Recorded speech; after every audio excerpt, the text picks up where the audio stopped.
Hi, and welcome to Mooncast. I am Ada, And I'm Lauren from Tarot and Chai. and today we're celebrating the new moon in Cancer. The new moon is a dark and quiet time, so I want to encourage you to turn down the lights, get a cup of tea, light a candle, and take some deep breaths. And to help us calm and relax and get into the spirit of the peaceful, quiet new moon, I'm going to pray the Druid prayer for peace. Deep within the still center of my being, may I find peace. Silently within the quiet of the grove, may I share peace. Gently within the greater circle of humankind, may I radiate peace. And let the show begin. I love that. So Lauren, what is the new moon? What does it mean? So just to cover the new moon in general, if you've been working in magical groups or follow any kind of magical practice, you've probably heard some conflicting when the new moon actually is. For the sake of this discussion, we are covering the chart of the moment, which is just the exact conjunction with the sun. From that point on, as long as it's separating, we just don't want it applying to the sun, because if you're doing elections or any kind of magical working, and again, people will have different experiences. You might hear something different from another practitioner, but as long as the moon is still applying to the sun, it's considered the dark moon or balsamic. Yum. But yeah, so basically you just, when you're doing increasing work, you don't want the waning moon. When you're doing, like vanishing sort of work, you don't want the waxing moon. So that aspect in my work I find really important. So other people, you'll hear say the new moon is just when you see that little tiny sliver of the dark moon as it starts to show in the sky. But for our purposes, it's just, you won't be able to see it at all. Right. But overall, I think the moon is about feelings, and that's why we differ. I think not you and me. I agree with you, Lauren, but I think that's why a lot of practitioners differ, because it's about your subjective experience more than anything else. And the new moon in Cancer in particular is about really feeling what you feel without apology or justification or the need to suppress it. And it's about using those feelings to understand your true deep inner state so that you can nurture and take care of yourself. Cancer is really the first step in emotional healing, kind of like how in Alcoholics Anonymous, they say the first step is to understand that you have a problem. The first step with cancer is to really feel what you feel. And because cancer is so much about nurturing and healing and feeling your true feelings, it's important to have quiet time to yourself, to have the time and the space to feel in safety. You need a home that is comfortable for you, a place where you can go and you can shut the door and really be in your feelings and be truly honest. And ideally, you need family, whatever that word means to you, people who are around you that you can be completely honest with and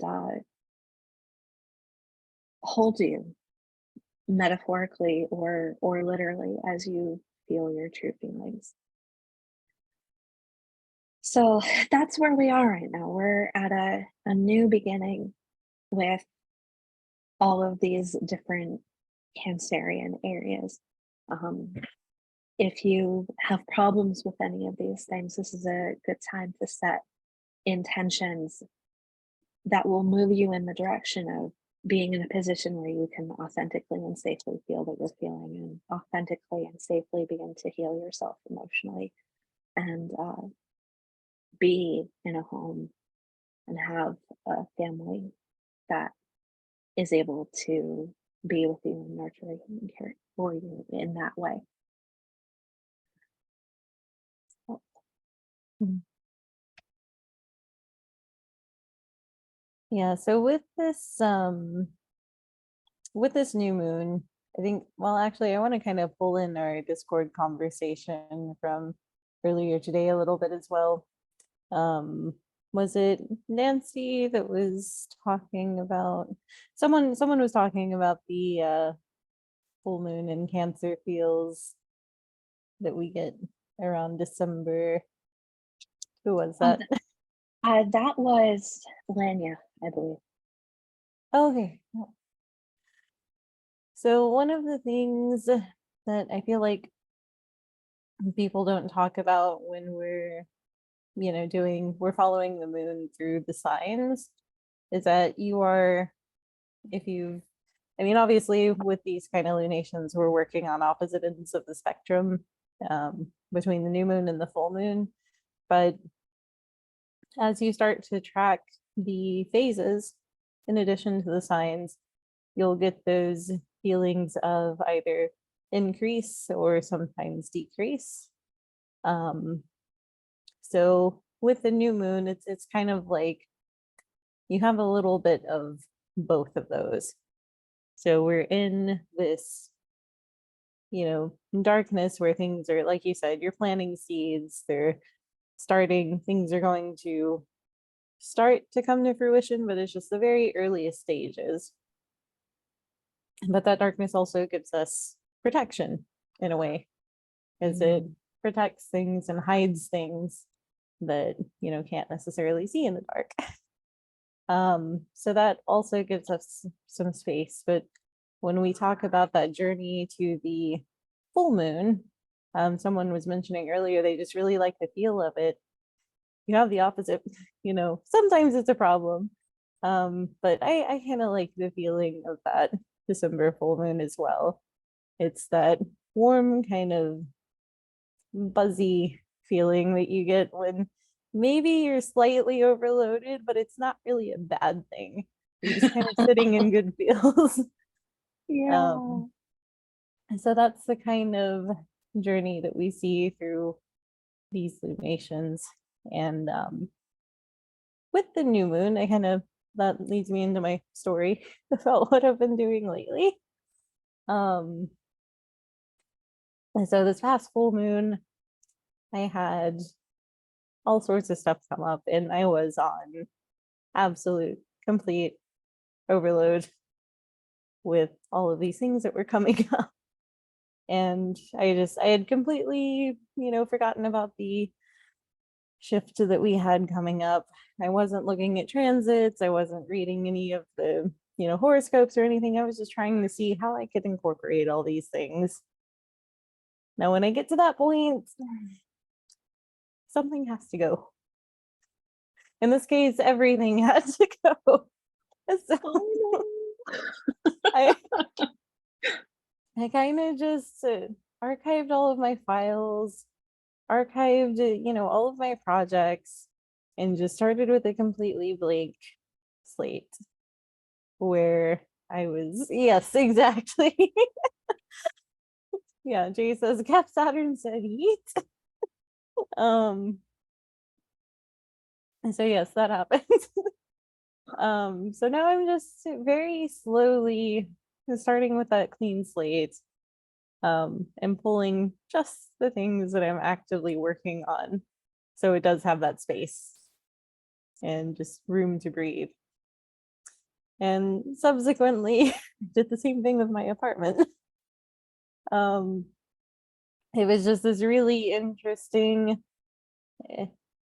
kind of tense feeling of just, you're about to have this shift and you want everything to be ready for that. It's like kind of late in the year spring cleaning that you do before you're about to make this big transition, because it's exciting, it's big. Subconsciously, subconsciously something's going to happen, but consciously you don't know where this is coming from. So this is me archiving all my files, cleaning my apartment almost very compulsively. And it's just, yeah, I'm not an organized person, so if I'm cleaning, some things. Yeah. You do Yeah. so many projects. When you said that you archived everything, I was like, this is taking you years. Yeah, that was a near 2 terabyte data transfer to my external drive. It's just Oh my gosh, I don't have 2 terabytes of storage anywhere.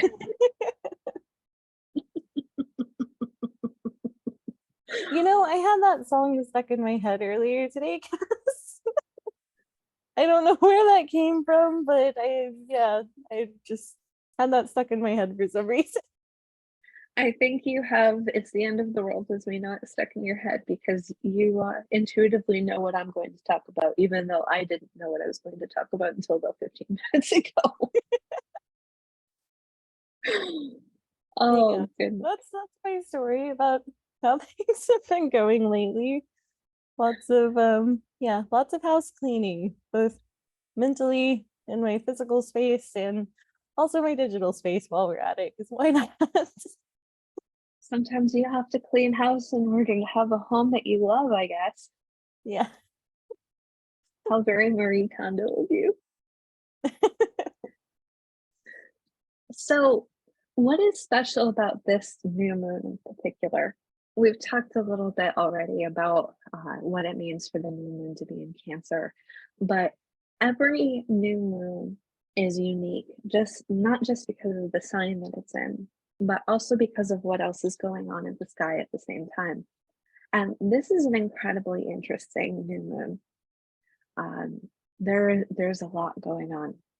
One of the things that's going on is that the nodes of the moon are changing signs, and the new moon is kind of a hinge between the old signs of the nodes and the new signs of the nodes.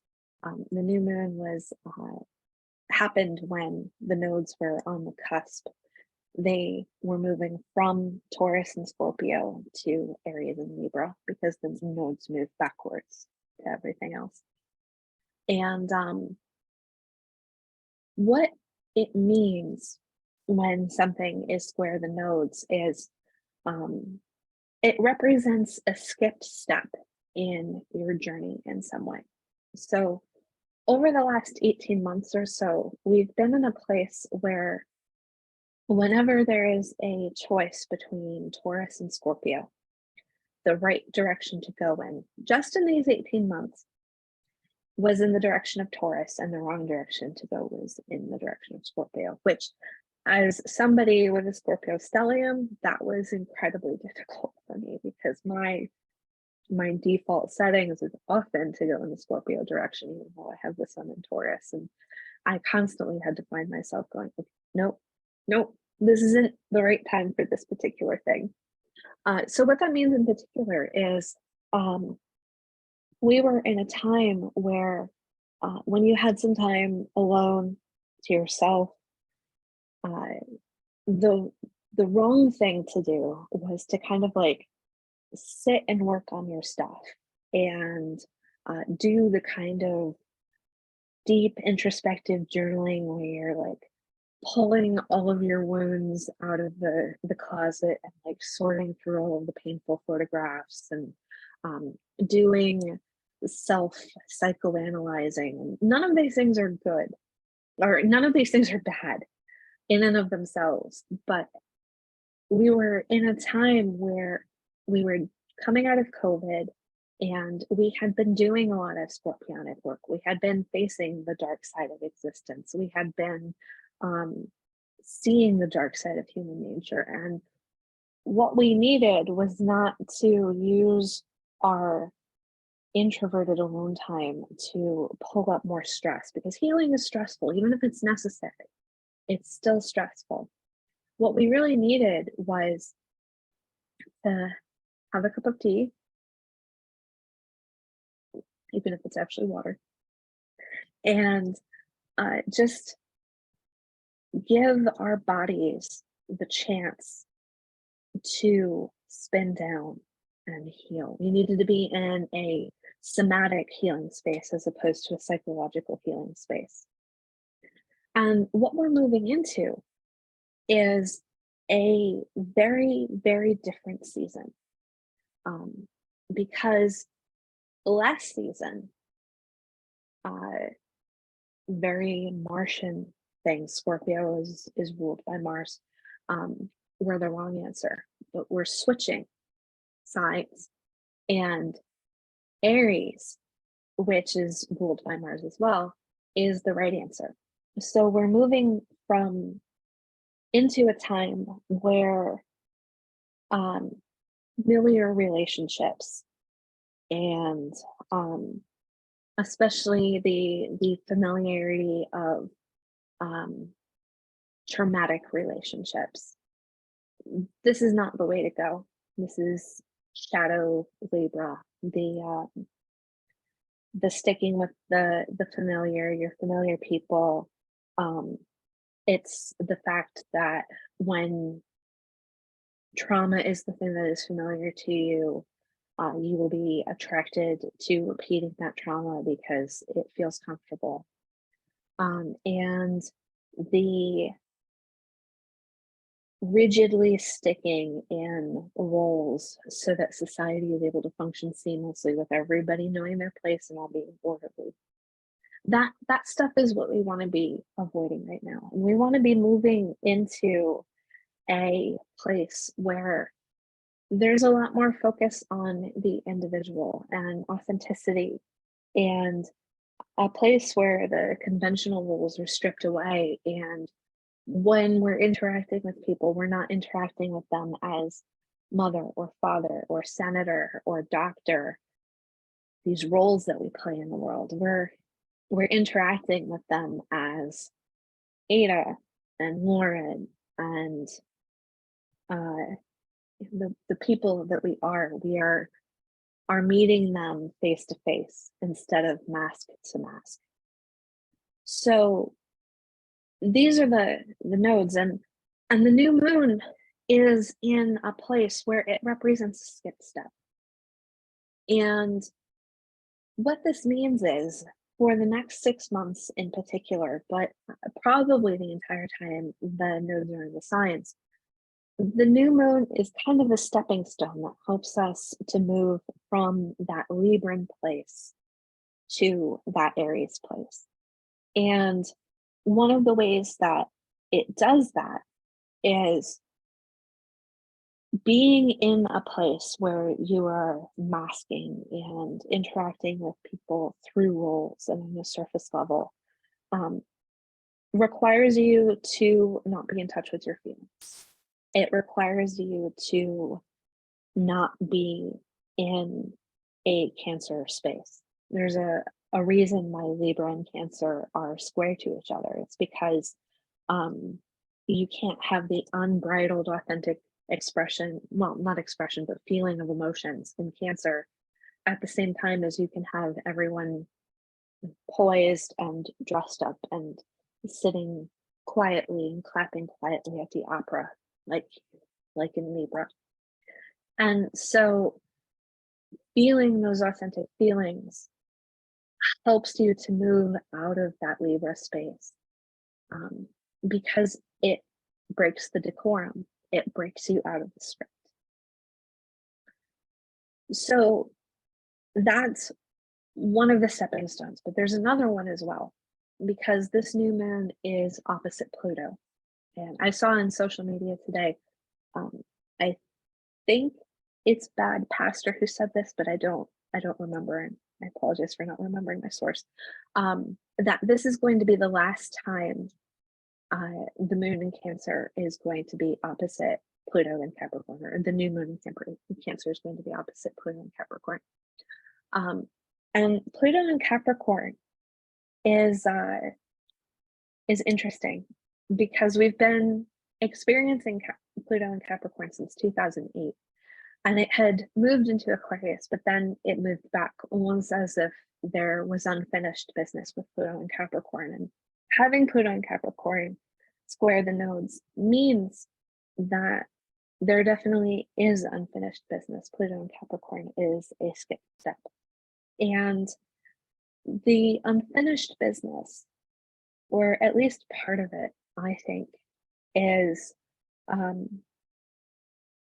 corrupt leadership, corrupt systems. It's like on that Libra side, part of keeping the peace is going along with the systems that are already in play. And one of the things that Pluto with Capricorn has done is reveal to us the way that the relationship between, for example, banks and the government during the banking crisis were and continue to be dysfunctional. And we started to see such division, at least here in the United States, between the parties, that it became impossible for the legislature to really govern effectively. And it might seem counterintuitive that that place is a skipped step that will help us to move forward. But the reason why it is a step forward is because Aries is one of the signs of anger. And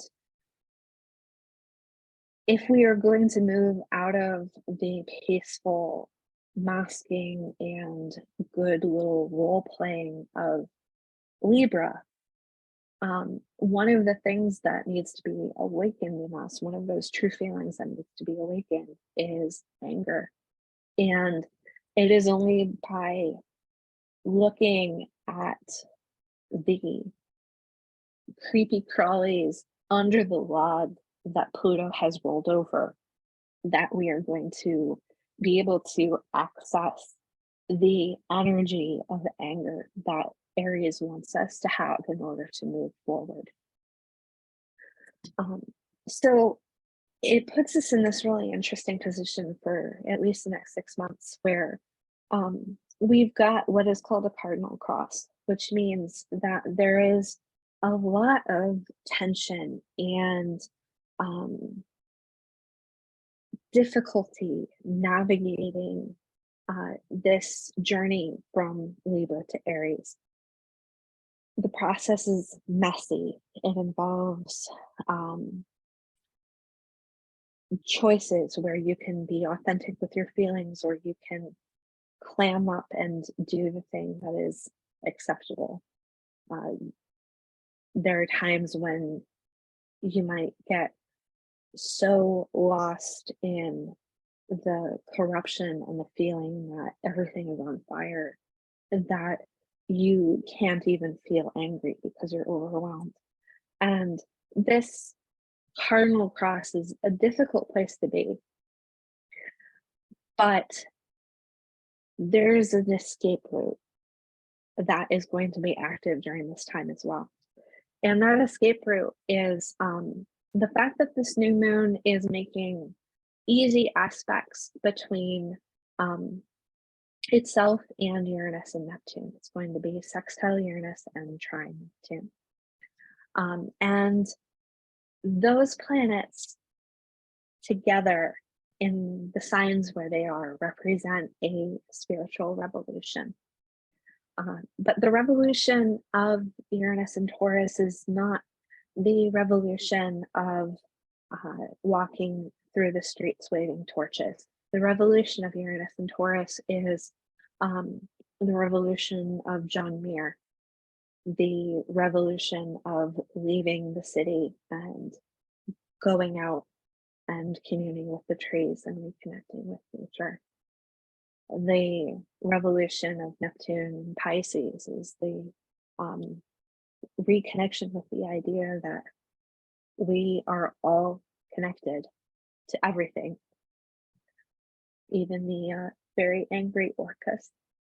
And underneath all of the storm and drang of the stormy waves at the surface of the ocean, there's peace under the surface. And we might be tossed around and we might see nothing but lightning and thunder and storm. But if we can sink down into the ocean, we will always have peace, and that peace is always going to underlie everything. And so we have something of an escape valve in this Uranus and Taurus. And so when the cardinal cross gets too messy and the tension and the anger and the flopping back and forth between an uneasy pace and out of control anger just feels like too much, that Uranus and Neptune is a way out of it for us, even if it's a temporary one, even if we need to go back at some point to deal authentically with the things that are going on. We have that ability to step out of it and catch our breath and remember that the cardinal cross and all of the tension that comes along with it isn't all that there is. So that was an awful lot, but you have a journaling prompt for us, I think, that'll help to synthesize this. Yeah. Yeah, and like all things with Neptune, it's so hard to vocalize in a way that's easy to process until you really just get in it and work with it, because you're not gonna know what to do with that until you're in the thick of it. This is very true.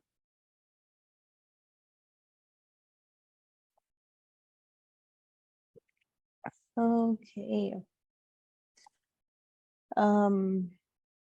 So to kind of add on to that, actually, did we want to go ahead and get into journaling prompts? Because that would segue really nicely with this. I think so. Okay. So going along with all the spring cleaning stuff I talked about with that I kind of associate with this nodal shift from Scorpio and Taurus into Aries and Libra. One of the questions we really want to ask, just in general, before I get to the actual journaling prompts, is what, and you can write these down or we'll post them in Discord later, however you want to do this. But what kind of housekeeping do we need to do in the areas of our life that are highlighted by Taurus and Scorpio? So that's going to be in, whatever houses those signs are, you have those signs in. Actually, yeah, what are everyone's, if you feel comfortable sharing, what houses are represented by Scorpio and Taurus? So I have Scorpio in the 4th house and Taurus in the 10th house. How about you? Okay, yeah, so I've got Scorpio on the ascendant and Taurus on the descendant, so that's my 1st and 7th. Or the Angular Club.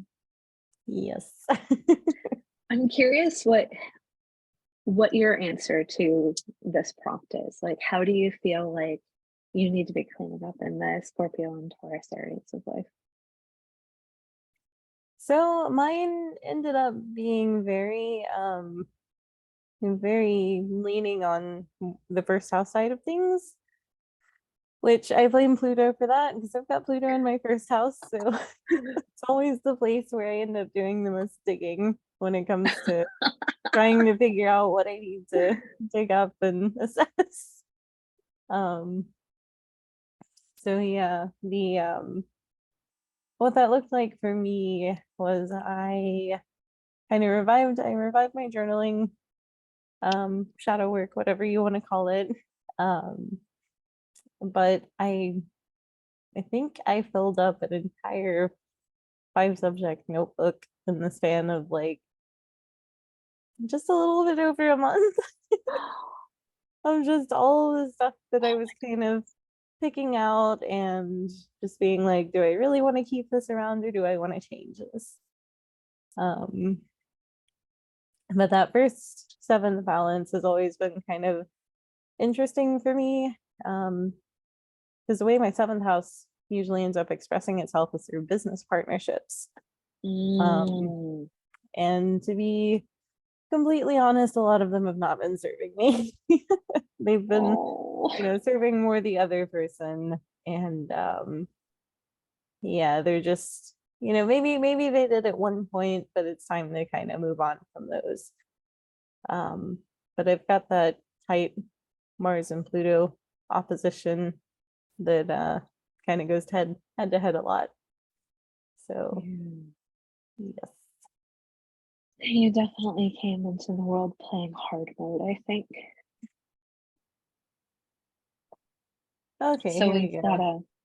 a Taurus 8th house, Scorpio 2nd house, and second house, 8th house.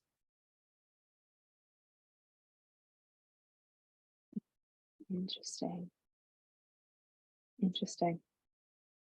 And it's interesting that you're talking about cleaning up in your business partnerships, because the cleanup that I've been doing lately, and I started doing this before you made this connection, and now it makes so much more sense to me, is I've been cleaning up my business systems. I've been taking this business class with this amazing business coach named George Cow. And I feel like I'm just I've been in this place where I am just doing whatever works and throwing things at the wall and seeing what sticks and just being frantic and having no systems at all. And I feel like I'm going from that like really scorpionic, like, when you're going through hell, don't stop kind of thing, and going, okay, things are all right. I can breathe a little bit, and moving into that Taurus, like, okay, it's all right. Move slowly and purposefully and calm down and breathe sometimes. And I'm in this process of building business systems where I'm not constantly like running around like a chicken with my head cut off. I'm like, okay, I do a little bit on this thing every day, or like, I have my days when I work on things, and just generally like that earthy, boring structure that Taurus just eats up. So just to kind of give you a couple more examples, using houses that we have.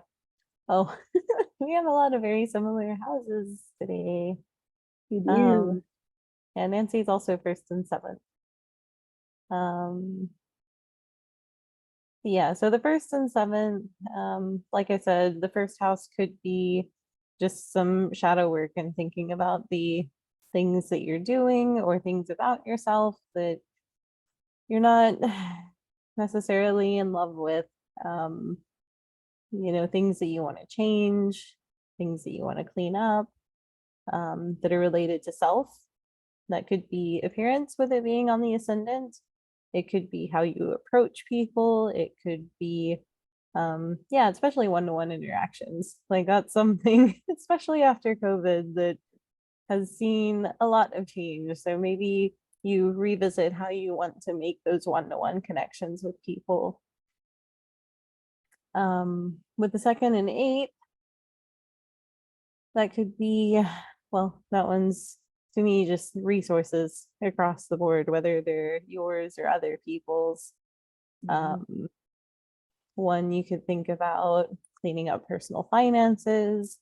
You could think about reassessing your values. How have your values shifted, over the past couple of years where we've had the Scorpio and Taurus nodes?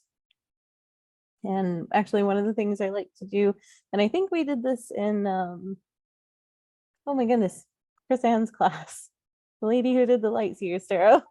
Oh my goodness, that was so long she ago. did, yeah, she did this branding course where she kind of walked everyone through, listing out values and then slowly narrowing them down to, what fits your business best. So in this case, this would be more of like a personal brand, what values fit you personally. And that's another second house thing. And as far as the eighth house goes, that's also about resources, just maybe not necessarily your resources. If you have a partner, it could be either about making room to help them clean up their resources. Because I think one of the things we forget about the houses is they're not always referencing us.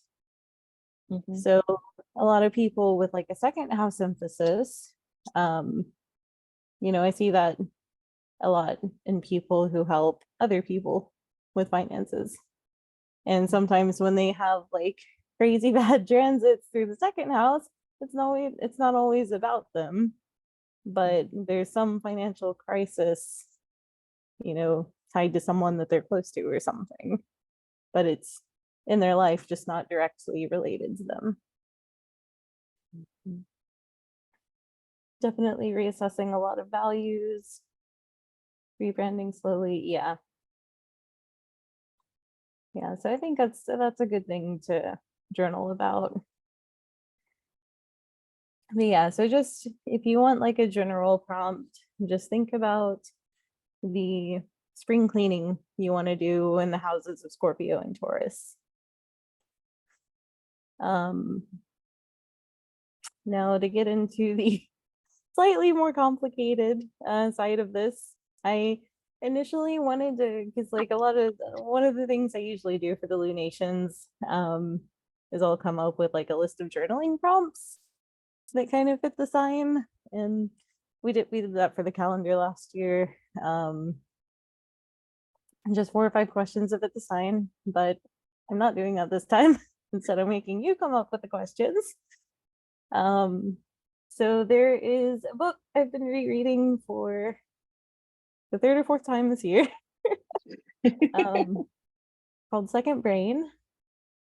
If you're unfamiliar with Second Brain, it is a book about, building a non-biological brain in a note-taking system, file system, basically just a way to organize all of your ideas, projects, resources, those kinds of things. And basically an extension of your brain. So you don't have to remember everything, because especially if you're studying astrology, how are you supposed to remember everything? Astrology alone could be like its own second brain thing. And so for this one of the things he talks about in the book is coming up with like a list of 12 questions. It doesn't have to be 12 questions. It just has to be a list of questions related to your quote unquote favorite problems. What problems do you want this brain to address? So how this relates to this lunation? One of the things we were talking about earlier was Cancer, and how it has this shell that it has to be defensive enough to protect itself, but not so much that it just blocks everything out. It has to be defensive, but still go through all those emotional experiences that it needs to develop. And so again, I don't know exactly where this analogy came from, but we're gonna go with it. I'm gonna blame Stephen Forrest for this one because I'm sure he somehow inspired this. But basically, we want to picture this, and I know this is a little abstract, just stick with me for a second. Imagine the crab has a bunch of little psychic feelers that it can put out. So it has the protective shell, but it can put out all these little psychic feelers that choose what experiences they want to pull in and do something with. So yeah, and I keep coming back to the inner sky. So I think it's, yeah. So basically we want each of these questions that we're asking to be one of those feelers. And this is going to be how Cancer processes all of this incoming information and experience. Because with the moon in Cancer, you have this heightened sense of feeling that, you know, if you don't have a lot of placements in Cancer or you're not familiar with that energy, you might not know how to filter that out. So this is going to be our filter, are these questions.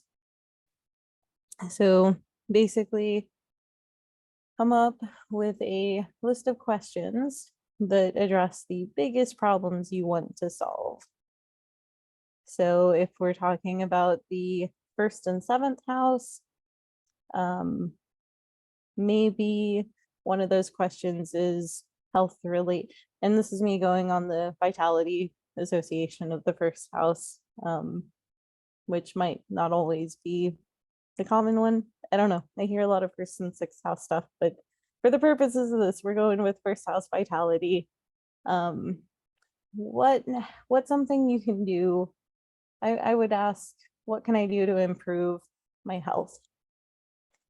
So I want to constantly seek out those experiences that are going to help me, you know, adapt a diet that might support my health. Maybe an exercise routine.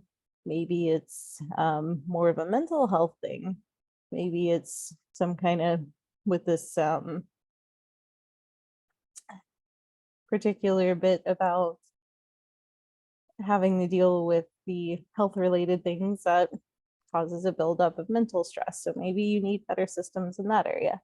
So just think of a question that you can ask that can help filter in those experiences.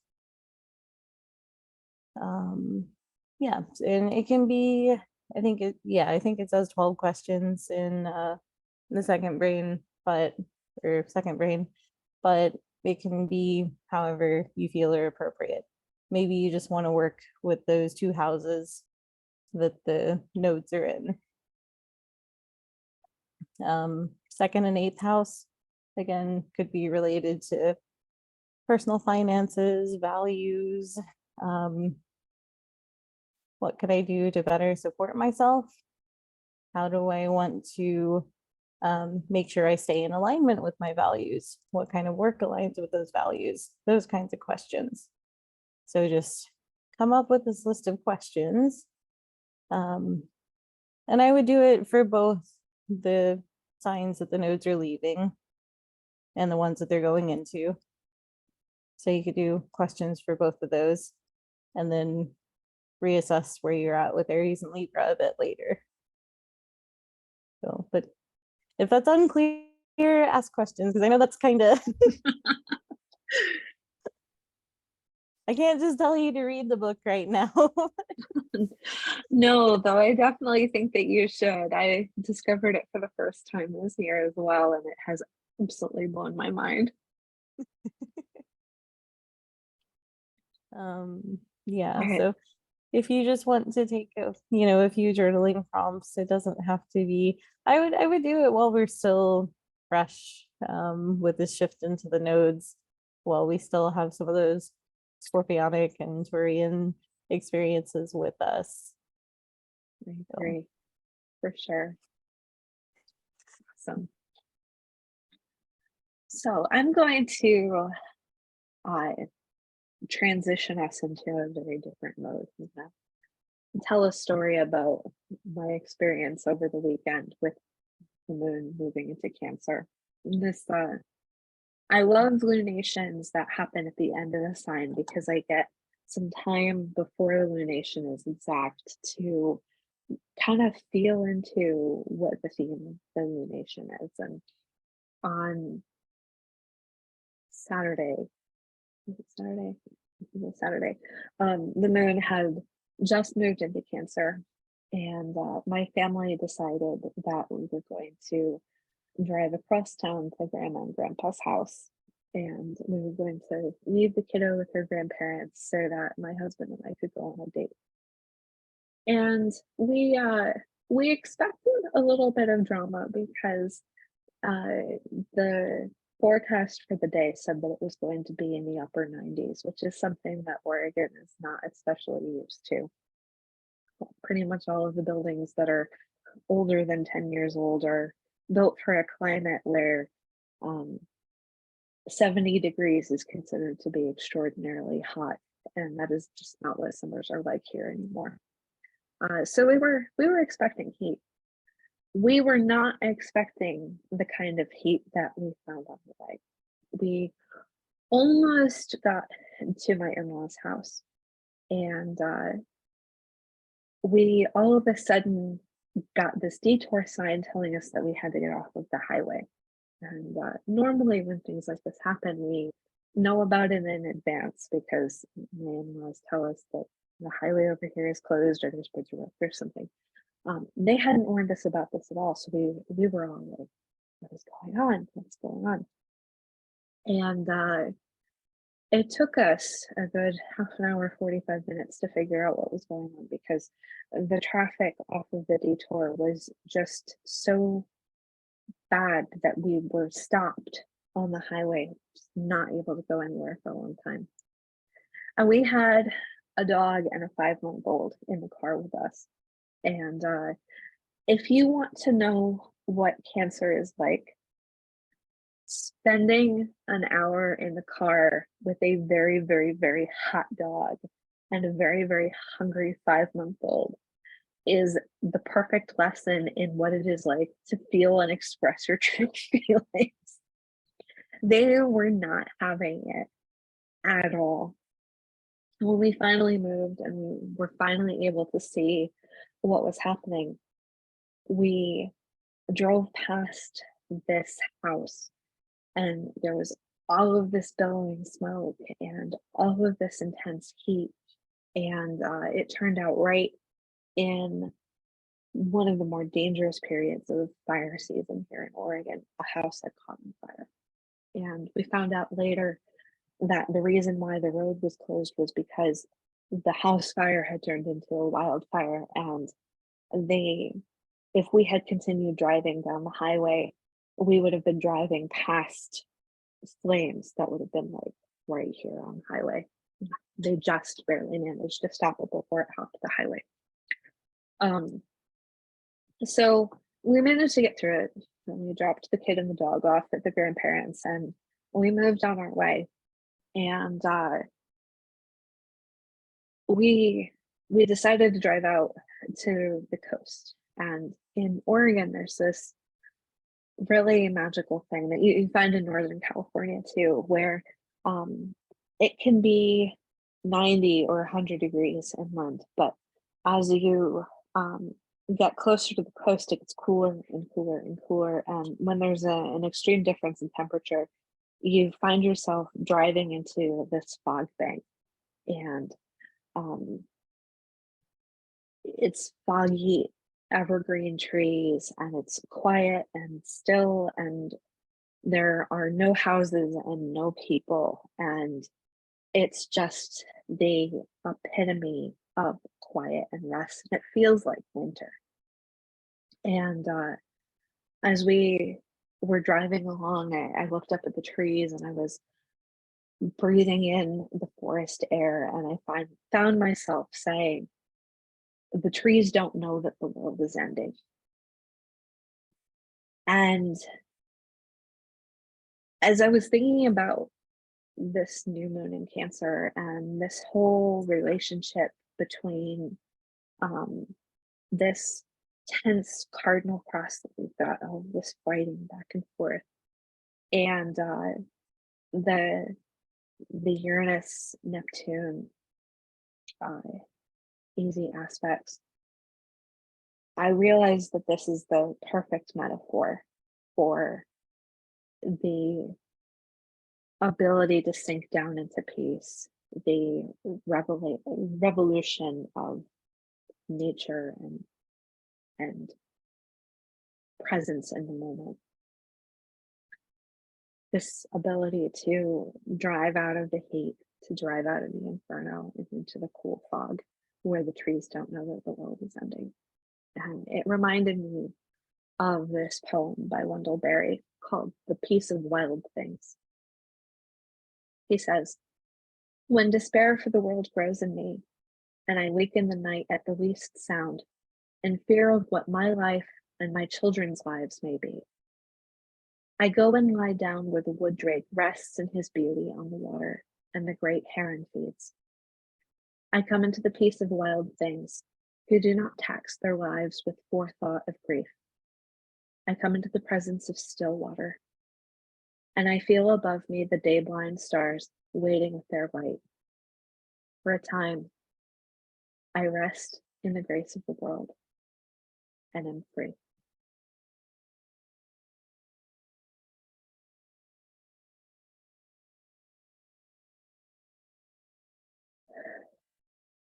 So, Lauren, what does one do with the new moon magically? So I don't know. Yeah, I'm still trying to figure out exactly how much into ritual we want to get into. But for now, I have actually been reading this book, which I haven't seen this in quite some time, but I recently came across it at the shop that I read at. It was a bunch of secondhand books that the owner came across. So the Apple Branch, a Path to Celtic Ritual. And this one talks, and there's, even if you're not into the more Celtic inspired practices, there are a lot of good takeaways here, especially if you're interested in working with the moon, because there is an entire, there are sections on the cycles of Earth and the Sun, and then there's like a section on the cycle of the moon that goes through the 12 different moons and the energies and stories associated with them. So I've been revisiting this for inspiration. After I don't know where my coffee went. I did on this book at one point, and I've just re-encountered it at our local shop. Awesome. So as far as ritual goes, I have been I've just been wanting to find some more nature inspired things, because historically I've been a lot into ceremonial magic, which I'm going to be completely honest. That is something that I've sort of been into because it's what I was taught. It's what I started with. Not necessarily because I like it. Because if you're someone who's very free flowing and you just like to do what comes to you in the moment, you like kind of incorporating some free writing to structure your rituals and that sort of thing, and you want them to be a little more artistic, ceremonial magic is not for you. um and this is not me bashing anyone's practice, please don't take it that way, but I find it dull, I find it boring, and just highly uncomfortable. So there is, and again, that's just practice in general. Like, you find things you love, you find things you hate. I don't hate ceremonial magic, but I really don't like it. It's not for you. Yeah, not for me. So yeah, if you would like to check out that book, I'm sure you could find it online. I don't know if it's in an ebook format or what this is available as nowadays. think this was published back in like the 80s or something. I don't know. Oh wow. Um, but yeah, so I've been restructuring my practice to kind of fit with more natural fluid elements and incorporating more storytelling and mythology. And that is something that's a bit difficult to find with in Celtic mythology specifically, because it is a very oral tradition. So it's one of those that you kind of have to craft your own stories to fit how you want to tell it, because there are so many variations.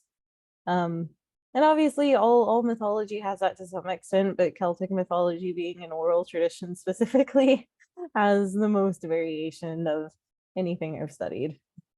So, but as far as what to do with the new moon, um, I like to use this time to revisit the kind of work that we're doing and if we like it or not. Do we like the work that we're doing? Ask yourself that with every single new moon. Do you actually like what you're doing? And if not, find something new. Like that is one of my favorite things to work with. I actually usually start with the dark moon. There's a couple of days just leading up to the new moon, thinking about all the things that I don't really like, and I just send them away. And so with the new moon, I use that as a time to incorporate new practices if I want to bring those in. It's also a good testing ground. Unlike the full moon, because the full moon is very emotionally driven and not the best for analysis.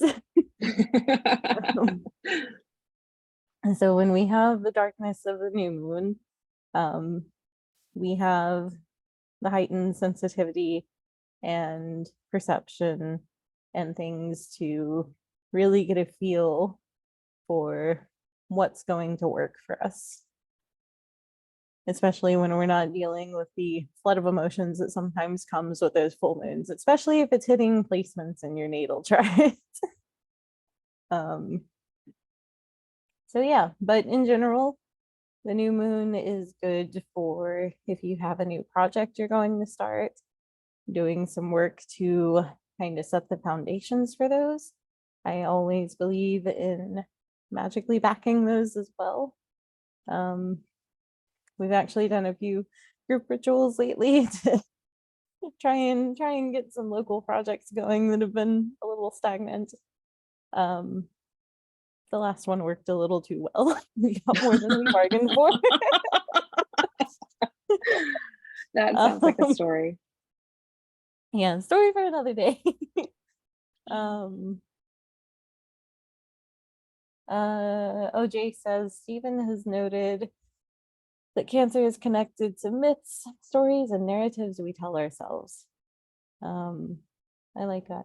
Maybe that's what I've been feeling this new moon, because I was talking to Ada earlier saying about how I keep getting hung up on these ninth house topics.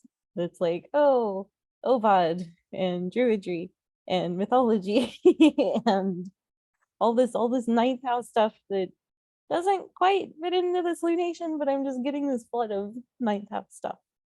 So I know it's partially due to my chart. I've got Cancer in the ninth, but also, yeah, I guess that could be it as well.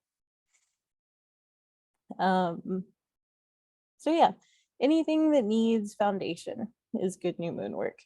Anything that needs fire starting, maybe not.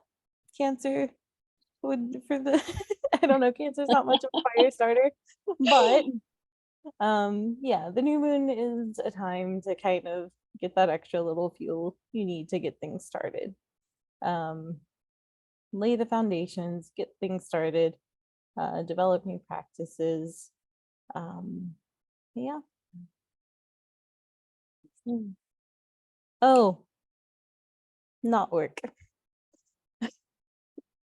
Not work. Yeah, so one of the things I forgot about this one. One of the things I do when I'm doing foundational work is to do knots on something that it's usually accompanied by ritual, but also it's just kind of nice meditative work if you want to do some sort of knot work or weaving or something that involves like tying things together for the new moon. So, and I'm not exactly sure where that came from. I think it may have started as one of our practices when I was in Austin. But yeah, it's just kind of one of those things that helps ground you, which is a good thing for foundation. So, yeah. I'm coming from kind of the opposite direction as you. I do not have a background in ritual, and it is not what I grew up with. I grew up with something entirely different.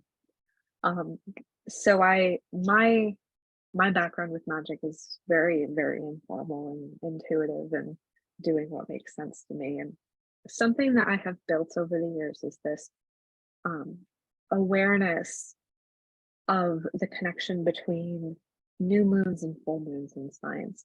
Um, you have a new moon or a full moon in a sign usually every 6 months. And so we're having this new moon in Cancer in July, and there's going to be a full moon in Cancer in December.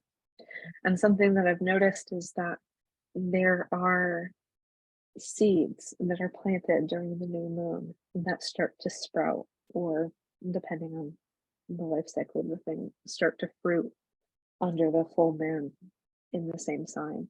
And it can be interesting to just observe and look back at your journals from the time of the new moon and be like, okay, so what things that I didn't realize were um, seeds that were being planted at the time? But you can also um, be purposeful with it and spend some time in quiet contemplation thinking about where exactly you want to be 6 months from now, especially in the area of life related to the sign that is new, or the things that the sign has to do with. So, um, for Cancer, questions that you might want to ask yourself are what is your relationship with your feelings?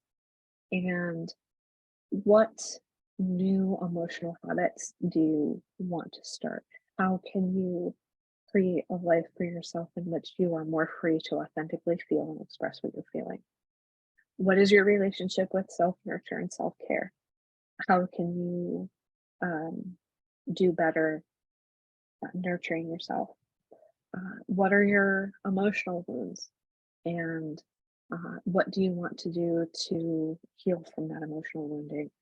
Do you have time on a regular basis to be quiet by yourself?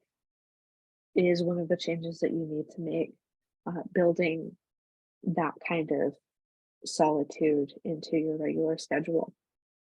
How is your home? Do you love your home? Do you feel safe there? Do you need to start moving in the direction of finding a new home or making your home more safe? What is your relationship with family like? Do you need to make peace with your family? Do you need to move in the direction of developing a chosen family? Do you need to get a kitten or a puppy? Because pets can be family too. These are all the kinds of questions that Cancer would be suggesting. And the full moon is going to be on December 26th. So it might help to think about what you want your Yule or your Christmas to look like. How do you want to feel? What do you want home to feel like? What do you want family to feel like to you?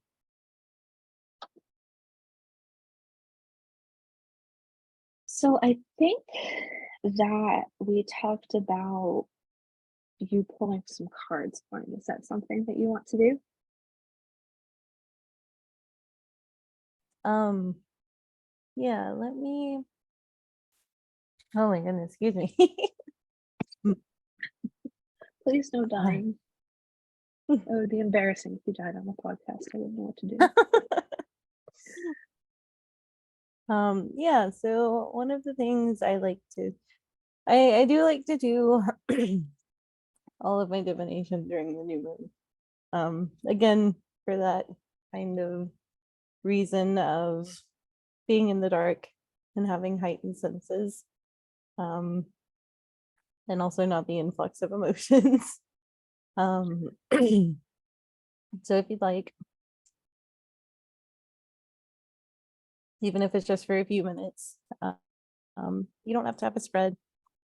You don't have to have any sort of guidelines for this. Just pull some cards to see how you can best work with these new moon energies. So we'll do kind of we can make this a group reading. And if you want, you can pull some cards with me. If you have your deck nearby. I've got decks in every part of the house. So Me too.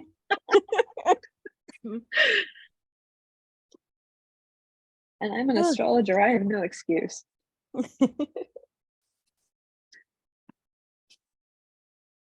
What deck are you using? So I'm using Light Seers Tarot. Nice. That's a Chrysan deck, isn't it? Huh? That's a Chrysan deck, isn't it? Yes, yes, it is. You're using her tarot, I'm using her oracle. So this is interesting. These are the 3 that I pulled, because I pull everything in 3s when I'm free pulling. I blame Obad. That's Obad's fault. So first we've got the 5 of Cups, which I think is really fitting for the nodal shift. It's the 5 of Cups in reverse. So when I see this card, you've got this imagery of her pouring stuff down the drain and just kind of wallowing. So this was one of my reversals. And the way I read these is not necessarily the opposite of what the upright means. It's more like there's a little bit of that polarity, but it's also that it's something that we still need to do. So it's like there's something we need to let go that we haven't done yet, which I don't know. For me, that's kind of obvious because I've got all this stuff sitting out there that needs to go quite literally. It's probably gonna go to Goodwill. We'll see. We'll see how I'm feeling at the end of the week. The middle card was the 2 of Swords, which speaks a lot to making decisions blindly.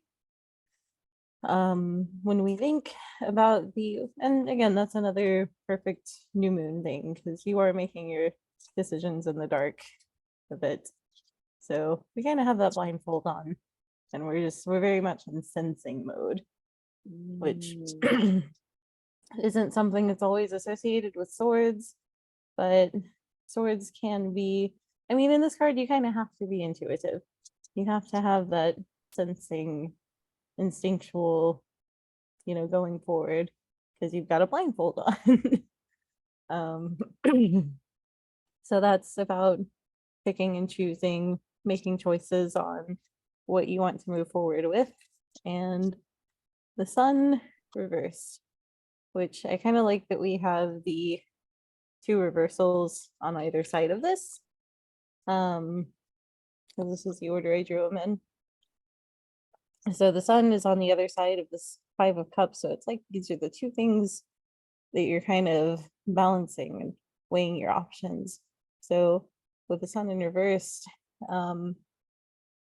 this is always such a positive card to me, regardless of where it is or what the context is. There's always something about this that's, very positive. So to me, this is a lot about just sitting with the qualities of the sun. So if we think about where it is by transit, everything going on in Cancer, that's going to be a lot. That's gonna be your way out of this decision. Or not way out, but it's what's gonna help you make the decision. So you could read this as you've got this difficult decision that these Cancerian qualities are going to help you make. Or you could read this as these are the two things that you're having to choose between. So it could be you're having to get out of this wallowing and moving more towards the place of celebration, or maybe you've been celebrating and it's time to kind of come back down to earth and let some things go. So regardless of which way you read this, it's got this interesting flow back and forth that I really love. So That's beautiful. yeah. Thank you. Thank you. I was going to draw one of the cards from this deck, but as I was shuffling, I got the really strong sense that instead of drawing from that deck, I should draw from the Druid Animal Oracle. And the sense I got is that there is an animal who wants to speak to us collectively. If you're watching this applies to you too. Who wants to help us figure out the answers to all of the questions that we have quoted today, and there have been many of them. So, which animal is volunteering to help us out?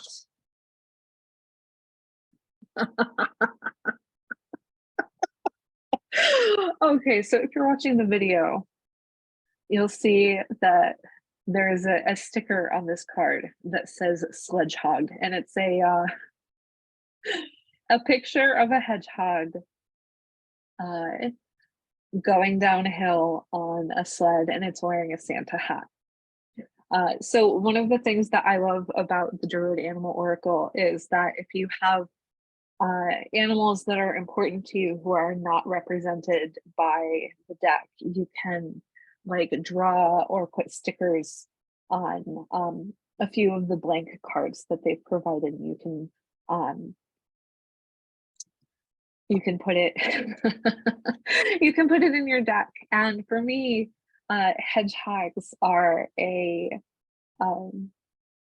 animal that has importance to me. And the connection that I see to Cancer is defense. One of the things that Cancer needs to learn how to do is how to protect the self. Cancer is naturally sensitive. A crab has very delicate and tasty bits of meat inside that shell that it needs to protect with a hard shell. And hedgehogs are the same way. Left to their own defenses without their spines, they would be the favorite snack of all kinds of creatures. But just like crabs have their shells, hedgehogs have their spines. And one of the things I like to say about hedgehogs is that if you kick a hedgehog, you get what's coming to you. And they're not the kinds of animals that are going to run up to you. They're not like porcupines who shoot their spines. They're an animal that just is and protects itself passively when it's threatened, in the same way that, you know, if you try to bite into a crab, you get what's coming to you too. So look out for hedgehogs. Apparently, especially winter hedgehogs, Christmas or Yule hedgehogs. And if hedgehogs come up in a relevant place for you, or if you stumble on hedgehogs out in the wild and you have some kind of epiphany, I hope that you will reach out on Instagram, or if you're a member of my Discord server, and tell me the story of it, because I love things like that. So Jay says, hedgehog. I didn't choose violence, but I will use it if needed. Yes, I love that. And I feel like that's like a wonderful expression of what it means for the North Node to be in Aries. Like, I'm not going around looking for a fight, but if you threaten me, I am going to protect myself if necessary. So I think that just about wraps it up for the Mooncast podcast. But for the people who were able to attend live, we're going to stay around for another couple of minutes and take some questions. So if you are listening to the recording, I hope that you will join us for a future podcast. You can sign up to join the live call on Zoom at adapembroke.com/mooncast. Happy mooning.